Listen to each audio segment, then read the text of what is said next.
When you do that, you realize it's the macro correction that's the most important thing to focus on. Right now, that's still looking very good for us. When Bitcoin blasts through an all-time high like it just did, a win for the whole market, but it doesn't mean it will keep soaring up without pullbacks, aka we call them bullbacks. Backs in bull markets, every rally in the wildest bull runs bring sharp dips and plenty volatility. After a move like this, it's actually healthy. Market shapes out late longs and slows, takes profit off the top, then punish anyone. We saw, or if y'all looked it up, we saw a profit float in the net flow total Bitcoin exchange. Soon as Bitcoin hit like 120,000,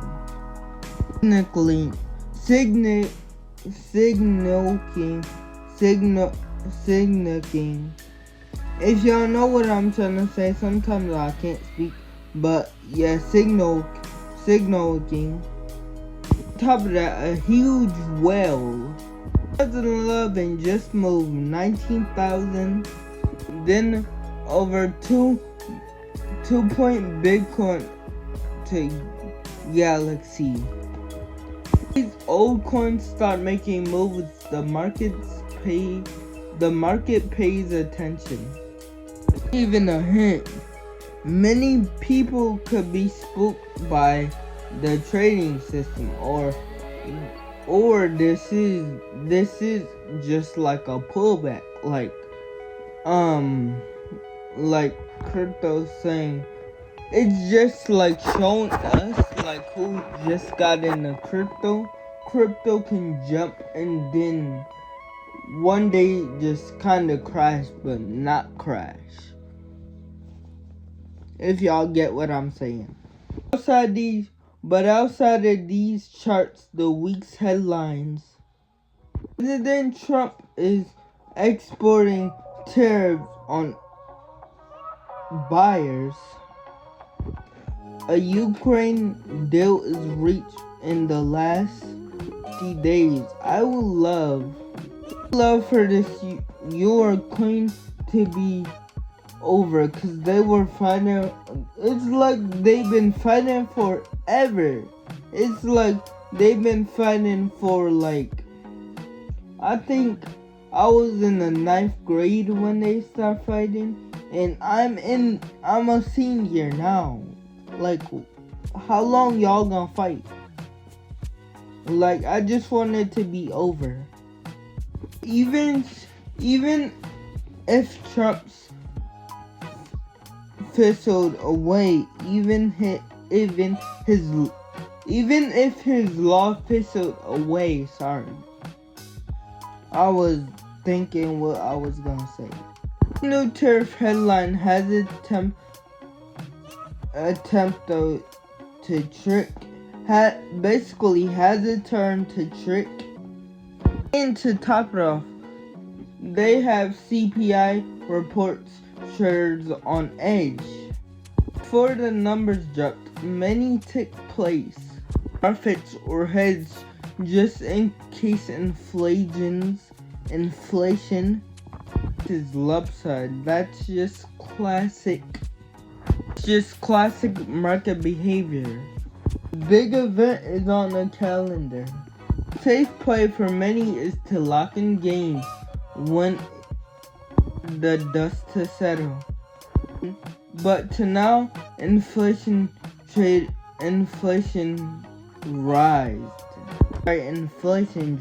and they sent many mixed signals.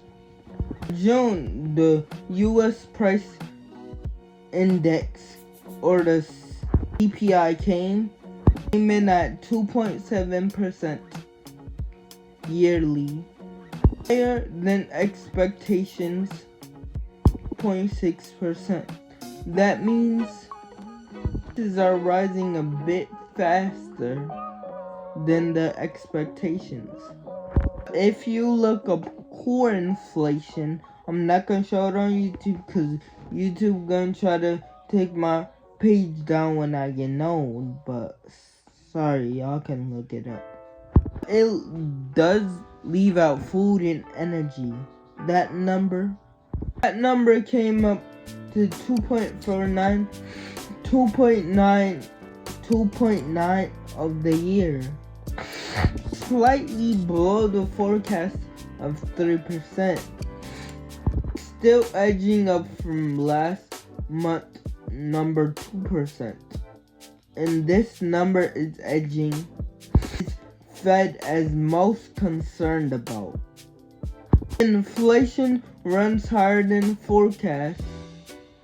Put pressure on the Federal Reserve to keep inflation steady.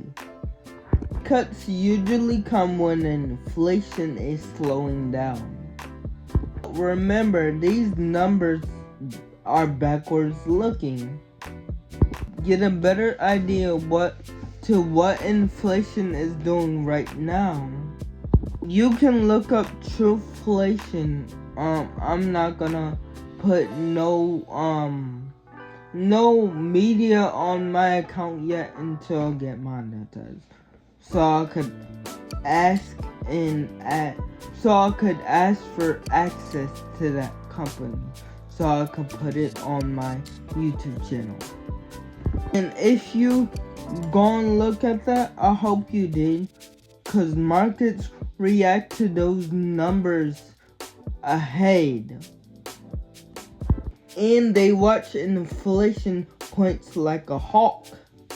Creates what happens with stocks, bonds, yes, crypto. All numbers mean the rate cuts could get pushed further out. And that keeps everyone further guessing. Exactly what the market hates, certainty. The story behind this CPI print is unclear. Prices are still climbing.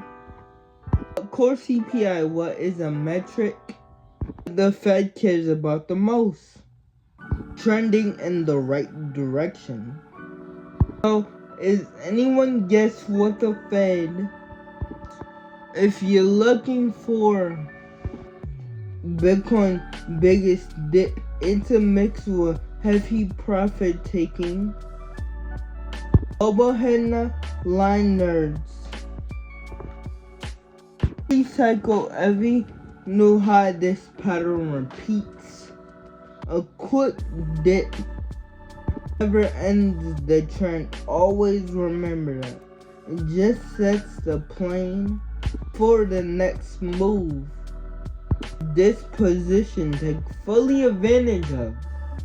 What's coming next? That's why you have to come out and focus on the bigger picture, because forget all the noise. There's a much deeper story playing the global financial system, and it's also reshaping everything fast.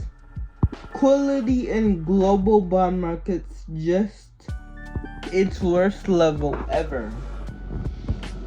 They're actually making it very, very, very hard to buy and sell global bonds, and it's all because of the, a part of it is all because of the government, and this is at liquidity at its worst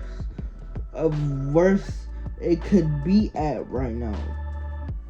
And cause the government, that's making it for harder people to buy bonds and everything. So yeah, it has doubled because all the spending in Japan and here, and this is it makes sense to me, but I don't know if it makes sense to y'all. comment if y'all really get in this, cause I feel like y'all talk back to me in every video. Y'all give me at least one comment, and I do truly like y'all comments, but the same exact like question you asking me, you could look up, and I'm not being mean. Or when I tell y'all I don't have a I don't have an account for that, I don't have an account for that. But it's back to the crypto. It's making investors very nervous because they can't buy bonds.